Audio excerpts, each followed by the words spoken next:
Le DAF Fresh Morning, c'est 104.5 tonnes de bonne humeur. Tous les matins sur Urban FM. La meilleure radio de la capitale. La meilleure radio de la capitale. Vous êtes sur les 104.5 Urban FM, la station urbaine. On a Elvis. Elvis, bonjour. Bonjour Dara, Fresh, bonjour Sanders, bonjour Fallon. Comment tu vas? Ça va bien. Tu as bien passé le week-end? Oui, j'ai bien passé le week-end. Tu étais du côté de Mouila? Oui, j'étais du côté de Mouila. Tu allais faire quoi? Tu allais accompagner ton artiste, tu es manager. Tu n'es pas dans la mag? Si, je suis dans la mag, évidemment. Donc, du côté de Mouila, on s'est produit du côté de la boîte de nuit du Terminus avec mon artiste Angie. C'est la première fois que tu pars là-bas? Oui, c'est la première fois que je fais un tour du côté de Mouila. Elvis. Ouais, c'est la première fois. Depuis que tu es né? Depuis que je suis né, je te dis. Et ce qui m'a un peu marqué du côté de Mouila, c'est le tronçon Fougamou Mouila. Franchement, j'ai été bluffé. Si toutes les routes du Gabon pouvaient être pareilles, évidemment. Donc tu es parti de loin en Afrique du Sud, même ton propre pays, tu n'es pas encore parti. Bon, ce sont des opportunités qui nous amènent généralement en province. Et d'après, surtout, nous qui avons grandi, qui sommes nés à Libreville, on se dit généralement en province, la route n'est pas bonne. Quand on va aller, on va tomber malade, etc., etc. Donc ça nous fait souvent hésiter. Or là, je suis allé du côté de Mouila et le tronçon Fougamou-Mouila, c'est impeccable. S'il n'y avait que moi, la société qui a eu à faire ce tronçon devait avoir le marché dans toute l'étendue du territoire parce que c'est vraiment nickel. Tu effectues le déplacement, tu connais un peu. Tu connais. Non, quand c'est bien, c'est bien en fait. Quand c'est bien, c'est bien. Non, Elvis. Depuis que tu es né, c'est maintenant que tu pars à Mila. Ouais. Mila qui est là à côté. Je te dis, même tu vas jamais arriver à Tchibanga? Même Lambaréné, je ne suis jamais allé. Donc c'était la première fois que tu passes par Lambaréné? C'est la première fois que j'arrive à Lambaréné. Souvent, je passe par Ndjolé. Lambaréné aussi, j'ai kiffé. C'est une très belle ville. Une ville côtière. C'est propre, quoi. Mais après, d'après, ce sont les mécanismes. Tu comprends un peu. Quel mécanisme? Non. D'après, c'est pas tout le monde qui supporte la route. Regarde par exemple le tronçon Bifoun Lambaréné. Mais tu as l'impression qu'il y a deux gars qui ont pris des pioches, qui ont pioché tout le tronçon. Là, il y a que des gros trous. Tu vois un peu. Donc en fait, quand tu sors de là, tu as mal au corps. Est-ce que tu comprends? Ensuite, quand tu arrives à Lambaréné, maintenant jusqu'à Mouila, c'est nickel. Donc, tu comprends qu'il y a des gens qui n'aiment pas prendre la route parce qu'ils se disent qu'elle est très, très, très mauvaise. Est-ce que tu vois un peu? Donc, à partir de là, ils hésitent. En temps, il y a des tronçons où l'État a fait le travail. Comme je venais de dire, la zone Fougamou Mouila, c'est propre. Et surtout, en arrivant vers Mouila, où on a des plaines carrément. Tu vois un peu, il y a des plaines un peu partout. Donc, en fait, lorsque je suis passé par là, je me suis dit, mais le jour que la population de Mouila augmente, il sera plus facile pour les autorités de là-bas d'agrandir la ville, quoi. Parce qu'il y a déjà des plaines un peu partout et c'est tout plat. Donc, ça sera plus facile que des agences immobilières qui font la construction. Donc, tu as visité la ville de Mouila? Oui, on a visité la ville de Mouila. C'était bien? C'était cool. J'ai surtout aimé le pont où l'Angounier passe, quoi. Donc, je me dis, avec un tel fleuve comme ça, une rivière comme ça, c'est pas possible que les populations puissent avoir des délestages parce qu'il y a l'eau partout. D'accord. Donc, toi, l'eau égale électricité. Oui. D'accord. Et la prestation d'Ndjibling? La prestation d'Ndjibling, elle était magnifique. Il y a eu d'abord la prestation de Saya le Rossignol. Ensuite, Ndjibling a mis le feu parce que, il faut le souligner, Ndjibling, c'est quand même depuis 14 ans qu'il a le succès. Il a commencé par Chromatics, ensuite il est passé par Africa Dream. Aujourd'hui, il a son propre label X-Man Mind. Et c'est toujours des hits qui sont alignés. Ça fait près de plus de 5 albums. Donc, on a fait un medley de 30 minutes où il n'y avait que des hits, en fait. Donc, du coup, des populations de Mouila ont même demandé à ceux qui reviennent au terminus. Donc, du coup, parce que la prestation, elle était vraiment, vraiment magnifique. Et par rapport à ce que, on va dire quoi, le conducteur des organisateurs, ils ont préféré d'abord faire passer les artistes gabonais, ensuite les deux artistes internationaux camerounais, à savoir Darina, Vitry et Petit Pays, qui ont terminé le show. Mais une fois le passage de Ndjibling, il y a eu une espèce de vide, quoi, parce que Darina Vitry, elle a sorti son hit Je vais t'aimer en 2019. Donc après, ça n'a pas vraiment eu d'autres succès. Donc tu comprends que lorsque avant que tu ne passes c'est un artiste comme Angie Bling qui en 2022 a eu le prix de meilleur rappeur du côté du Cameroun et qui tous les Gabonais connaissent ses hits, ses bangers. Tu comprends que quand un artiste comme ça passe avant toi, eh ben, c'est chaud. C'est chaud. C'est par contre Petit Pays qui est venu mettre tout le monde d'accord parce que lui, c'est 40 ans de carrière musicale, quoi. C'est pas la blague. C'est pas la blague. Donc t'as pas observé le sport? Si j'observais le sport, toujours, j'étais dans un hôtel de Mouila et puis j'avais le Wi-Fi, donc du coup j'étais connecté. On va démarrer cette rubrique sportive avec le taekwondo. D'après ça te concerne, la Fédération gabonaise de taekwondo organise le passage de grade national Kokuwan 2025 de la première à la 6e dan. Ça va se passer ce 5 juillet 2025 du côté du siège de la Fédération gabonaise de taekwondo. D'après, j'espère que tu es bel et bien inscrit et tu vas nous faire honneur parce que toute l'équipe du Dafresh Morning et l'équipe d'Urban FM, on est près de 50 employés. On aura des t-shirts écrits Fan Club Dafresh. Je vais voir ça en ligne tout à l'heure là pourquoi on lance déjà la commande. On espère que tu es bel et bien prêt. Et toujours dans le taekwondo, ce samedi 19 juillet 2025, la Fédération gabonaise de taekwondo organise la Coupe Interligue. Alors là, c'est pour la catégorie senior, à savoir chez les hommes et chez les dames. Ça va se passer du côté du Palais des Sports de Libreville d'Afrique. Tu vois, je l'ai souligné l'année dernière et je souligne toujours la même chose cette année. Aujourd'hui, le président Mumba De Costo, le président de la Fédération gabonaise de taekwondo, a vraiment mis le taekwondo à un pan où le taekwondo aujourd'hui est en tête devant toutes les autres disciplines.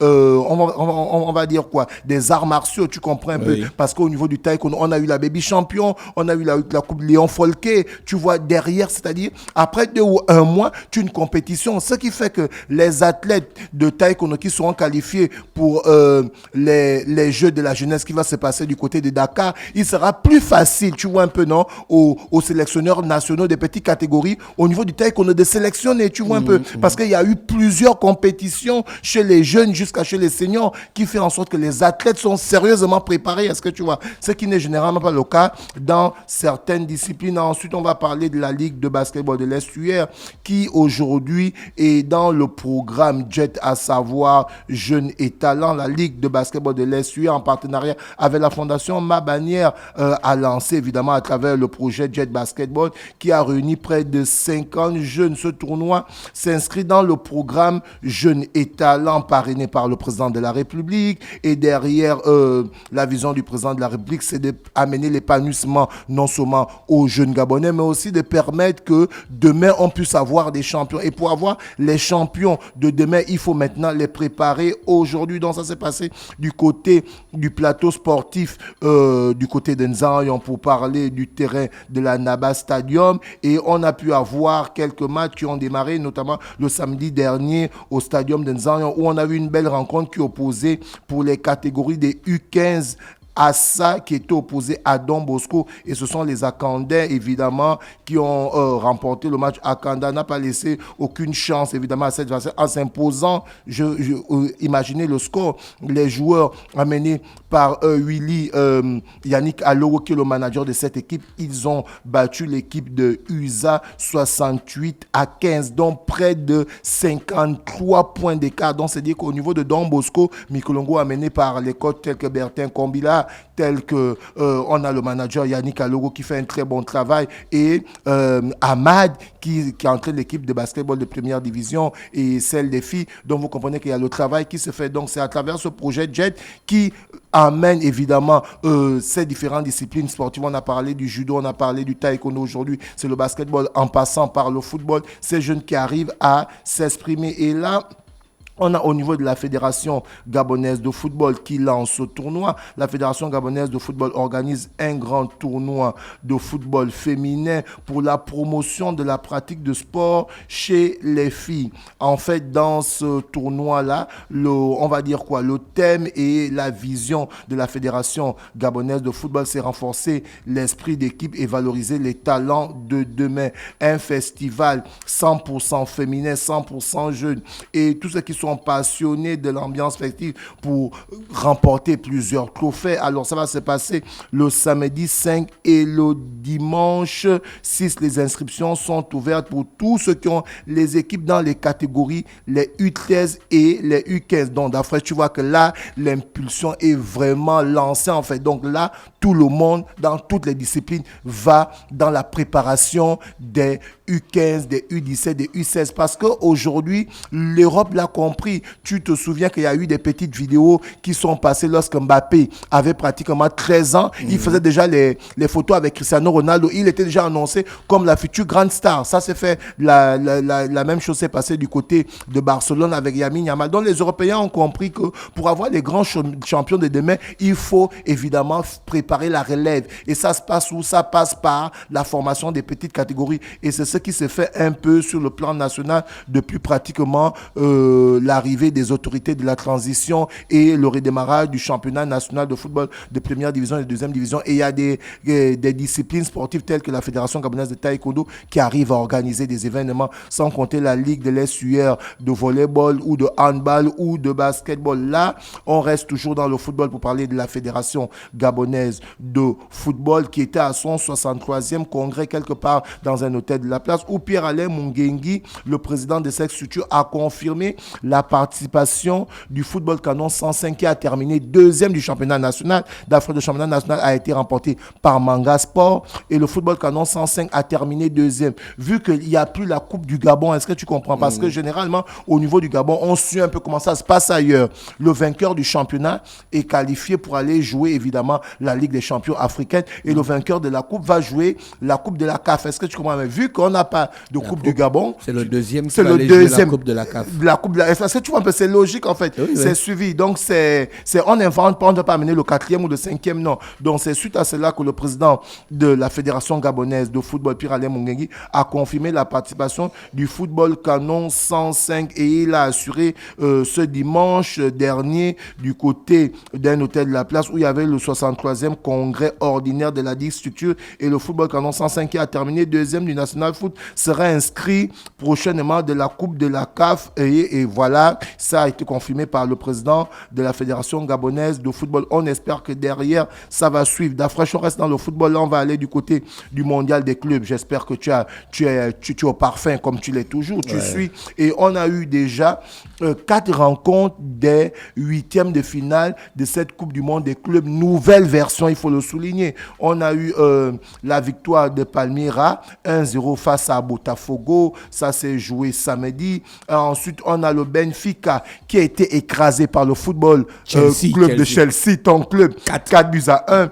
Et ensuite, beaucoup pensaient que l'Inter de Miami avec Lionel Messi allait créer la surprise que Lionel Messi allait taper son ancien club. Il y a quand même ceux qui le disaient. Messi ne pouvait pas battre le PSG. Le PSG quand même vaincu la Ligue des Champions. Depuis qu'il est parti du Barça, il a gagné quoi? À part la Coupe du Monde taillée sur Messi pour lui. Non, à part les championnats de France, il n'avait pas eu de trophée majeur. Donc, mais il y a quand même beaucoup qui disaient qu'avec Suarez, Messi allait remporter. Mais c'était mal compté sur les nouveau vainqueur de la Ligue des Champions, le Paris Saint-Germain, qui a écrasé l'Inter de Miami 4-0. Et ensuite, Flamengo n'a pas pu créer la surprise. Flamengo a perdu face au Bayern de Munich 4-2. Donc là, on a les prochains matchs de ces 8e de finale de la Coupe du monde des clubs qui vont se passer aujourd'hui à partir de 20h. L'Inter de Milan sera opposé à Flamins à partir de 20h. Manchester City, demain, va recevoir Al Hilal à partir de 20h. Toujours demain, le Real de Madrid va croiser le fer face à la Juventus de Turin. Donc ça, c'est un derby des équipes européennes. Ensuite, la dernière rencontre va opposer le Borussia Dortmund qui sera opposé au FC Monterrey. Donc ça, c'est les 4 derniers matchs des 8e de finale. Chelsea est déjà en quart de finale. Mais Chelsea est déjà en quart de finale. Et là, on a déjà certaines équipes qui savent déjà quels sont leurs prochains adversaires, notamment le Football Club de Chelsea qui sera opposé en quart de finale samedi 5 juillet face à Palmyra. Et le Paris Saint-Germain va croiser le fer face au Bayern de Munich. Donc là, on a un choc. Un choc. Mais bien sûr, d'Afriche. Si bon, mais je sens que le PSG va passer. Et tu sens que le PSG va... le PSG à l'heure, là... En ce moment, ils sont un peu... En ce moment, le PSG, ils ont le vent en poupe, en fait. Ouais, ils ont le vent en poupe en ce moment. Ils sont ouf en ce moment. Ils sont ouf. Et il y a leur coach, Luis Enrique, qui est en train de faire un très, très bon travail. Parce que après avoir vu les stars tels que Neymar, Lionel Messi... Le Real aussi a délivré un jeu de ouf. Hein, oui, mais Xavi Alonso, qui est un ancien du Real, est en train de s'approprier du football du Real de Madrid, dont lui-même, il a été le joueur. Ouais. Donc, il est en train d'apporter sa touche. Maintenant, le plus important pour cette Coupe du Monde des clubs, en fait, les clubs européens ont leurs joueurs qui sont beaucoup fatigués. Tu vois, une équipe comme le Bayern, le Football Club de Chelsea, le Paris Saint-Germain, ils ont tout joué en Europe. Est-ce que tu comprends un peu? Donc, les joueurs sont fatigués. Mais, à qu'à cela ne tienne, ils ont la profondeur au niveau du banc. Tu vois, ça permet à ces coachs-là de pouvoir faire une rotation avec certains joueurs et de pouvoir préparer les joueurs qui n'ont pas joué sur la saison régulière, de pouvoir jouer dans cette Coupe du Monde des clubs. Ainsi, lorsque le championnat va redémarrer mi-août, tu vois, ils auront une idée de quels sont les joueurs qui seront les jokers ou quels sont les joueurs qui pourront être au banc de touche ou ceux qui vont commencer. On va terminer cette rubrique avec évidemment Manga DFP qui a remporté la deuxième édition du tournoi des écoles de la Ligue provinciale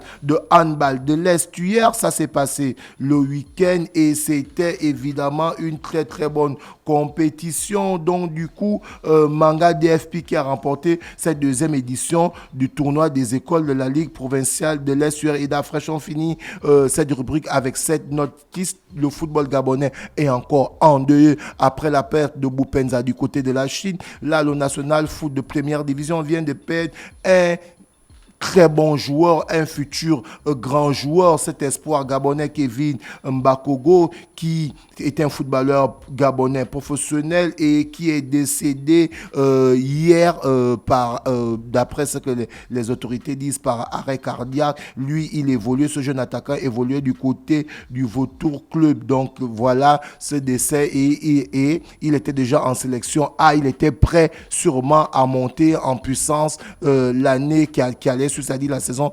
2025-2026 ou 2026-2027, à pouvoir, pourquoi pas, venir jouer en équipe nationale. Mais cette nouvelle est tombée, celui-ci est décédé et on souhaite nos hommages à le club Vautour Club FC. Condoléances. Nos condoléances et on espère que derrière les autorités vont suivre pour que les obsèques se passent très bien. Merci Elvis avec nous ce matin sur les 104.5 Urban FM, la station urbaine dans l'Uda Fresh Morning, le réveil matinal au plus haut de la capitale, sur la radio la plus haute de la capitale. Le Da Fresh Morning, c'est 104.5 tonnes de bonne humeur. Tous les matins sur Urban FM. La meilleure radio de la capitale. La meilleure radio de la capitale.